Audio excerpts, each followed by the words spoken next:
me présente. Je réponds au nom de Amadou Dramé, communément appelé Baguette Magique. Contrairement aux histoires précédentes, la mienne est un petit peu choquante et triste.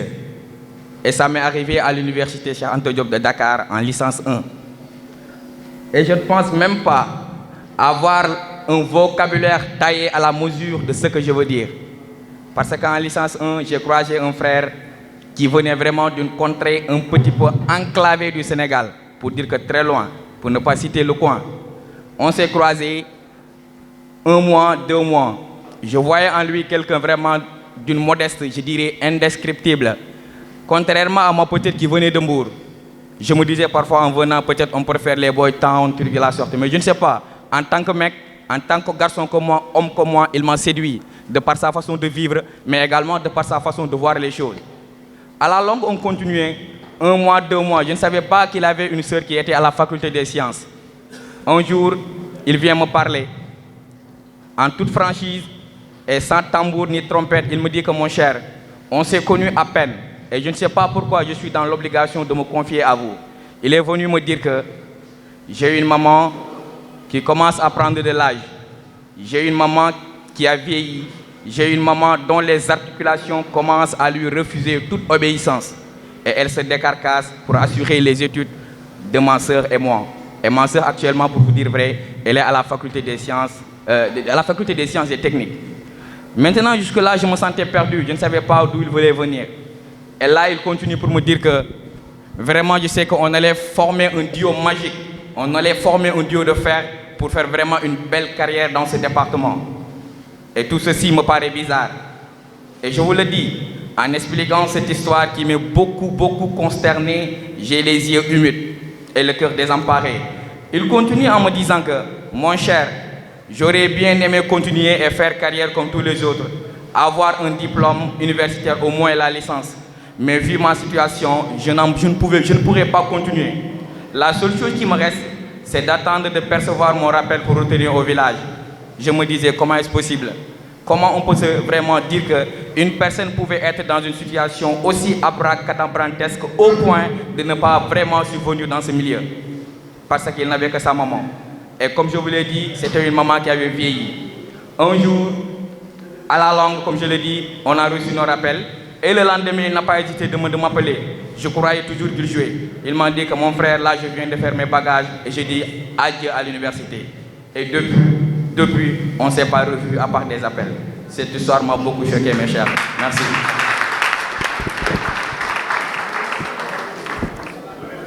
Mon premier jour à l'université, ou bien je dirais mes premiers pas à l'université. Vous savez, quitter un village là où tu es le premier bachelier. Arrivé à l'université, la première question à se poser, où loger? J'ai quitté le village des Serrères pour rejoindre les étudiants du village des Wolofs. Vous voyez, le racisme d'abord. Je suis venu avec 60 000 francs. J'ai fait l'inscription 25 500. Ça me restait peu d'argent. J'ai acheté les fournitures, les tickets, ça reste que 10 000 francs. Aux codifications, il nous dit qu'il faudra une chambre. Maintenant, les cotisations, c'est à 30 000 francs. Imaginez, j'ai que 10 000 francs. Mes chers frères, mes grands frères, moi, j'ai que 10 000 francs. Comment faire? Da ngay cotiser wala nga génn. Le racisme commence. Mon frère n'a pas cotisé. Donc il ne va pas rester dans la chambre. Bon, puis m'humilier, ils ont pris mes habits, ils ont nettoyé avec leur machine. Le Baïfal s'est révolté. La suite, ils m'ont battu. Je suis sorti de la chambre. Je suis allé passer la nuit à Bakaya. Bakaya, c'est entre le pavillon E. Il y a un espace qui est là-bas. C'est Bakaya. J'ai passé la nuit avec ma valise. mes frères. J'ai un frère avec qui je partage durant des années. C'était en 2009. C'est ce frère-là qui m'a aidé, m'a appelé et conduit. Celui-ci est parmi nous aujourd'hui. Je vous nomme Gérard Kossel.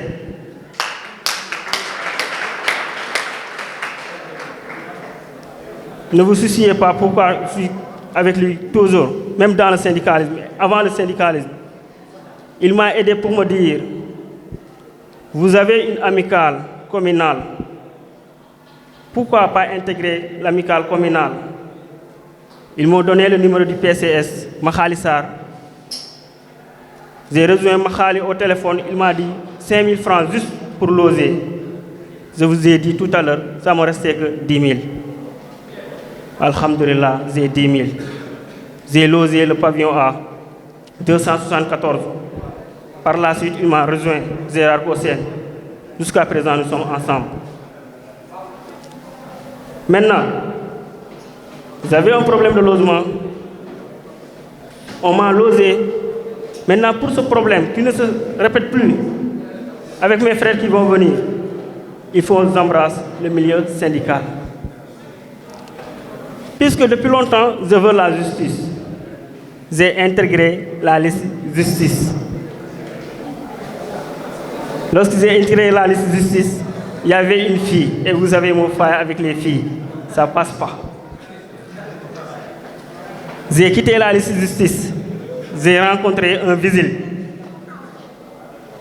Ce vigile-là, il est coordinateur. J'ai rencontré un lutteur, je dirais. J'ai rencontré un costaud. Ce vigile-là m'a parlé de Teglolaire. Puisque je cherchais la justice, je n'ai pas vu la justice. On me parle de Teglolaire. Je suis intégré la liste orange, Teglolaire. Dans la famille orange, ils ont dit lu fi waay am dañ ko liggéey amul ku bees amul ku yàgg il n'y a pas d'ancienneté. Voilà, je vais m'y trouver ici. J'ai syndiqué dans la liste orange. Mais vous avez, la liste orange m'a fait ce que je suis aujourd'hui. Cette liste orange, dont je suis délégué, la liste orange qui m'a fait maître aujourd'hui, parce que j'ai soutenu mon mémoire de master 2 tout en étant syndicaliste. Donc la leçon à tirer, ça peut être dur, mais les syndicalistes sont toujours sur le terrain pour appuyer les gens. Mes sœurs, ce que vous faites à l'université, c'est noble. Ne laissez pas un pas, continuez en avance. Même le paiement, si ce n'est pas si tôt, ce sera en avant. Je vous encourage et je vous dis, continuez-en et ça ira, Inch'Allah. En plus, j'ai syndiqué. Pourquoi? Pour le social. C'est pourquoi j'ai créé un team qui s'appelle Team Mofaya, dont les membres sont ici. Je veux nommer Amana, je veux nommer Simon Tolblack, qui font un travail remarquable dans le Team Mofaya. Parce qu'ils font des dons de tickets. Ils prennent leur argent, ils donnent le niveau bachelier des tickets. Donc ça ne se pas donné à n'importe qui. Je vous félicite et je vous dis que j'ai vu votre travail. Et continuez-en. Et merci beaucoup. Je vais m'en aller d'une manière lapidaire, raconter une petite histoire syndicale, je dirais. Parce que je me souviens de mes premiers pas dans le milieu syndical. Tout ce que je pensais ou bien tout ce que j'avais comme idéologie, c'était la bagarre. Comme j'étais un gars un peu costaud, et je m'étais dit que là, bon, en tout cas, j'aurais la possibilité de faire carrière, non pas avec le verbe, mais avec la force. Je me rappelle, bon, l'histoire en tout cas est un peu liée à ce président-là qui est assis devant vous. Je me souviens, c'était en 2018. Je faisais partie de celui qui l'ont attaqué dans sa chambre au pavillon C pendant 2 ans même. 2 fois. Parce que à ce moment-là, tout ce que je savais du syndicalisme, c'était la bagarre. Et contrairement à lui, Issewon Damsen, il était toujours en tout cas quelqu'un qui incarnait en tout cas la paix. Là, on lui a attaqué 2 fois, il n'a pas riposté. On avait attaqué aussi d'autres personnes qui faisaient partie des dirigeants en tout cas de ces listes-là. Et après, vous nous voyez aujourd'hui, nous partageons la même chambre ici à l'université. J'espère qu'il y a une leçon de morale à tirer, que nous ne sommes pas des ennemis, nous sommes des amis. Les idéologies, les principes et les convictions peuvent ne pas être les mêmes ou bien peuvent être différentes, mais j'espère bien que nous sommes ici d'une même famille qui est l'université Cheikh Anta Diop de Dakar. Ce monsieur, je lui considérais, et Moustapha Ba aussi, je les considérais comme mes ennemis syndicaux. Et à chaque fois qu'on se rencontrait, tout ce que j'avais envie de faire, c'est de les attaquer. Mais responsable qu'il était toujours, il ne m'en avait jamais donné cette possibilité de le faire. Juste pour dire à mes jeunes frères syndicalistes que même si vous n'êtes pas ici d'une même liste, vous êtes ici d'une même famille, comme je le disais, l'université Cheikh Anta Diop de Dakar.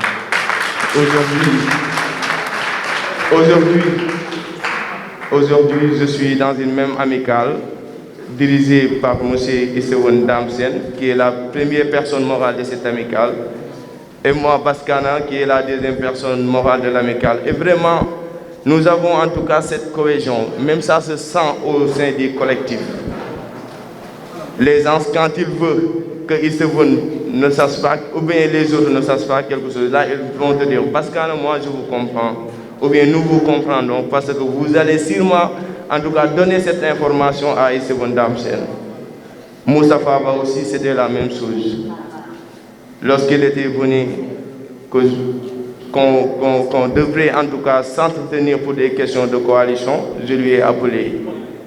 Et je n'oublierai jamais les mots qu'il m'a fait confier, étant un grand frère, étant un modèle et une référence syndicale, que Baskana ne sont pas des ennemis.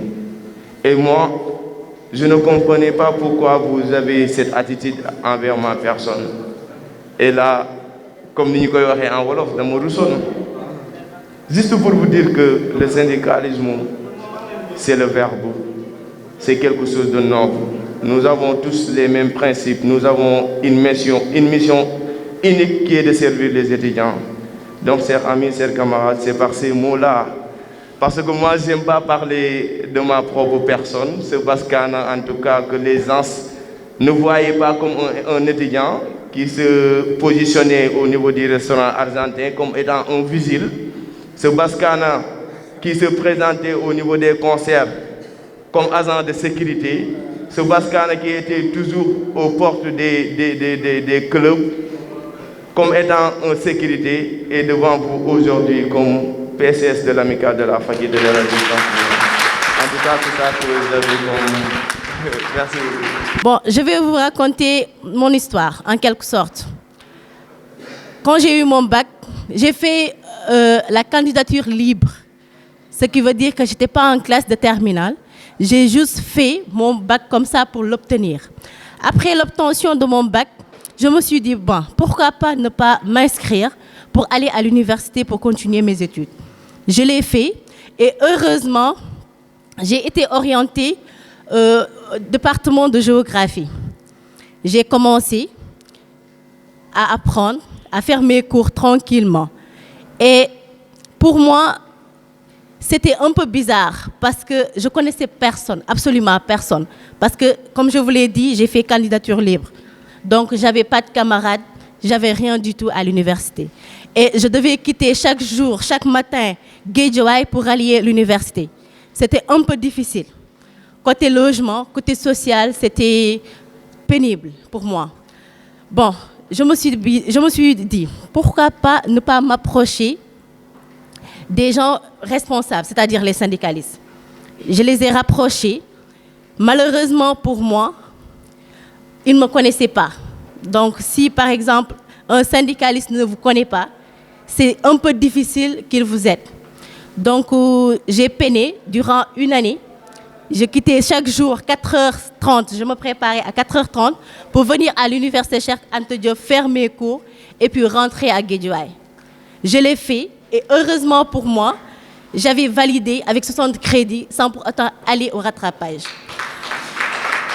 Donc, arrivé en licence 2, j'ai rencontré un homme du nom de Moustapha Ba. Il était le président du club des géographes. Un homme vraiment humble, je dirais, parce qu'il m'a beaucoup aidé dans ma vie, surtout mes études. J'ai été adjoint secrétaire au club parce que moi, au début, sur le plan social, ce n'était pas mon truc. Donc, j'étais un peu réservée. Je pensais qu'à moi. Je pourrais dire que de me 6 en quelque sorte. Mais l'université m'a changé.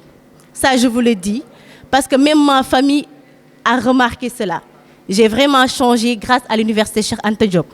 Actuellement, Mima, on ne la présente plus à l'université Cheikh Anta Diop parce que je pense que grâce à mes œuvres, les gens ont pu me connaître, donc, etc., etc.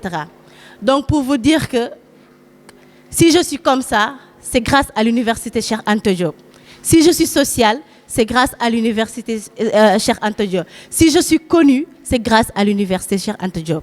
Et je rends grâce à l'université Cheikh Anta Diop. Dès ma première année à l'université, moi, pratiquement, je n'ai pas eu ces histoires-là, comme les bleus, comme on disait, parce que je suis venu en décembre et que j'ai eu mon grand frère qui était là avant moi et qui m'a fait visiter l'université, qui m'a montré pratiquement tous les rouages.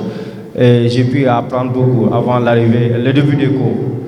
Maintenant, j'ai eu un petit frère après moi qui est venu à l'université. Et il m'a demandé, il a acheté des tickets. Il m'a demandé là où on achète des tickets, je lui ai montré, il a fait la queue, il a acheté des tickets. Après avoir acheté des tickets, il m'a demandé où est-ce qu'on va faire la photocopie. Je lui ai montré là où on fait la photocopie.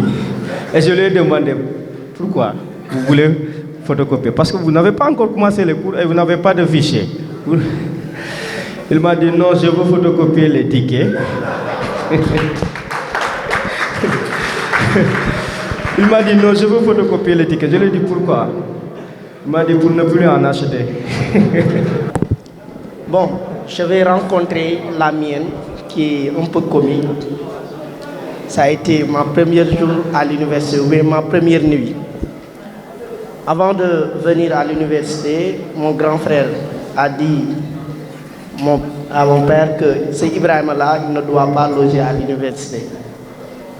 Je connais son rigueur. Quand il sera à l'université, il sera un syndicaliste. Dorénavant que je vienne à l'université.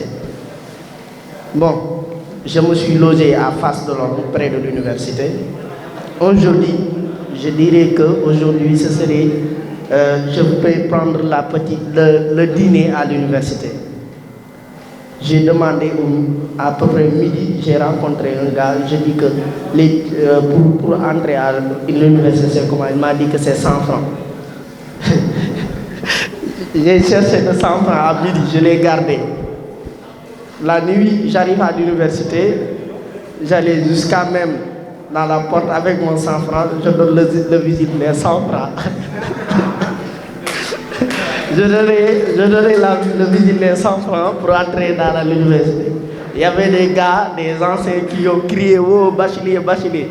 J'ai obligé de rentrer sans...